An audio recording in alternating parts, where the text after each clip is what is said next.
Your paycheck hits your account on Friday. By the following Thursday, it's basically gone. Not because you bought anything crazy, not because you went to Vegas. Just rent, groceries, gas, a couple subscriptions, and suddenly you're checking your balance before you buy a coffee. Here's the part that makes it worse. You're not broke because you're bad with money. You make $64,000 a year. That's the actual median salary in America right now, in 2026. That's not a low number. That used to be a good number. So why does it feel like it evaporates? Here's a stat that should honestly make you angry. 62% of Americans are living paycheck to paycheck. Let that land. 62%. And it's not just people earning minimum wage. 20% of people earning over $150,000 a year are also living paycheck to paycheck. Almost half of people earning between $100,000 and $200,000 say the same thing. So this isn't a you problem. This is a math problem, and the math has been quietly rigged against you for years. My name is Jonas, and I have a genuinely unhealthy relationship with other people's finances. Why some people build wealth almost by accident, while others stay stuck, no matter what they earn, is basically all I think about. If this is the video that finally makes it click for you, do me a favor and subscribe. It genuinely helps. Okay, let's actually break down where your money is going, because most people have never once mapped this out. 40% of Americans can't cover a surprise $1,000 expense in cash. Not a car repair, not a broken laptop. Just a $1,000 surprise, and 4 out of 10 people are stuck. Meanwhile, the actual national savings rate is 4.6%. That means for every $100 you earn, you're keeping about $4.60 of it. The rest is already spoken for before it even lands in your account. So, where does it go? But that 4.6% number hides something even sneakier. It's not just one big expense draining you, it's dozens of tiny ones, so small you've stopped noticing them. This is what I call the invisible spending gap, and it's the fourth reason you're always broke. We'll get to the other 3 in a second. Think about your own bank statement right now. Could you actually list every subscription on it, from memory, without looking? Most people can't get past 4 or 5 before they blank. The average American is now paying for somewhere between 9 and 12 recurring subscriptions. Streaming, cloud storage, a fitness app you used twice, a meal kit you canceled and somehow got charged for anyway. Individually, none of these feel like a problem. $9.99 here, $14.99 there. It's practically invisible. That's the whole point. It's designed to be invisible. But stacked together, that's often $200 to $300 a month, quietly leaving your account before you've made a single conscious decision about it. That's not weakness. That's a business model. Every one of those companies is betting on the fact that you won't check. Let's talk about Maya.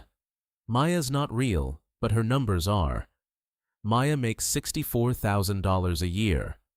On paper, that's roughly $5,350 a month before taxes. After taxes, she's looking at around $4,300. Rent takes $1,600 of that, because that's just what a one-bedroom costs now in most mid-sized American cities. That's already 37% of her take-home pay gone, and she hasn't bought groceries yet. Car payment and insurance, $450. Student loan payment, $280. Groceries and gas, another $500. Phone, internet, a couple streaming subscriptions she forgot she even has, $180. Add that up. $3,010, gone, before she spent a single cent on anything fun, anything unexpected, or anything that resembles actually building wealth. She has about $1,290 left, and that's supposed to cover healthcare costs, clothes, gifts, emergencies, and ideally, savings. Here's the thing nobody tells you. It's not that Maya is bad at budgeting. It's that the fixed costs, the ones she has basically zero control over, already eat 70% of her paycheck before she makes a single spending decision. This is called the fixed cost explosion, and it's the first real reason you're always broke. Rent has outpaced wages for over a decade. In high-cost metro areas, you now need roughly $130,000 in household income just to comfortably afford a starter home. 2 years ago, that number was $95,000. Wages did not go up $35,000 in 2 years. Rent, home prices, insurance, and childcare did. Here's the second reason, and this one's sneakier. It's called lifestyle creep, and it doesn't feel like a mistake while it's happening. It feels like normal life. You get a raise. You upgrade your apartment slightly. You get a new phone plan. You start doing DoorDash twice a week because you're tired after work, and honestly, you've earned it. None of these decisions are irrational on their own. That's what makes this so hard to notice. Each one feels justified in the moment, but stacked together, they quietly absorb every single raise you ever get. So your income goes up, but your bank account never does. And here's the third reason, the one that really is invisible. Inflation has been outpacing wage growth for lower and middle income earners since early 2025. That means even if your salary stayed exactly the same, your actual purchasing power has been shrinking every single month. You're not imagining it. You're not being dramatic. Your $64,000 today buys less than $64,000 did 2 years ago. You're running on a treadmill that keeps quietly speeding up, and everyone around you keeps insisting you should just run faster. So let's bust the myth, because this is the part that matters most. The myth is that being broke on a good salary is a discipline problem. That if you just made a spreadsheet, skipped the lattes, canceled Netflix, you'd suddenly have money left over. Here's the truth. Even if Maya cancels every subscription she owns, she saves maybe $60 a month. That's not nothing. But it's not going to fix a system where rent alone eats 37% of her paycheck. You cannot budget your way out of a fixed cost problem. You can only manage around it, and eventually, grow your way past it. Here's a way to actually picture it. Imagine Maya's paycheck as a bucket of water. Rent, debt, insurance, those punch holes near the very bottom of the bucket. Big holes. Water pours out fast, no matter how carefully she pours it in. A latte, a streaming subscription, those are tiny pinholes near the top. Worth patching, sure. But patching a pinhole while the bottom of the bucket is wide open, that's not going to be what saves her. This is why so many people feel like they're doing everything right, cutting coffee, canceling apps, and still ending the month with nothing left. They're patching the wrong holes.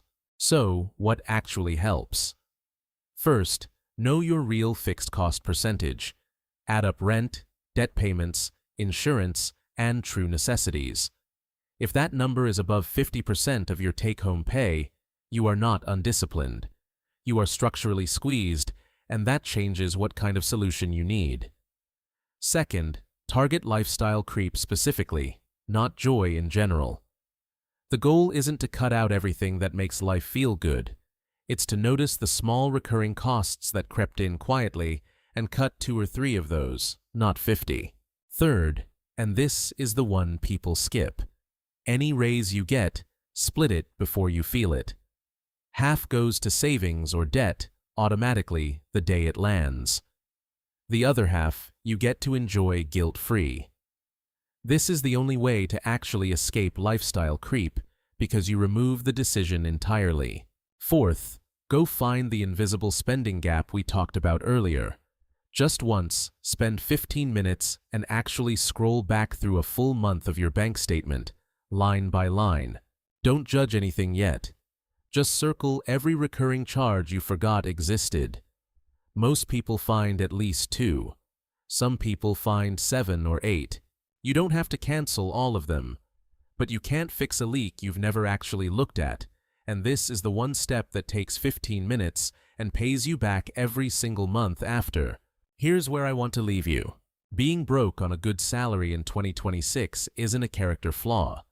It's what happens when fixed costs explode, lifestyle creep absorbs your raises, and inflation quietly shrinks your paycheck all at the same time, while everyone tells you it's a you problem.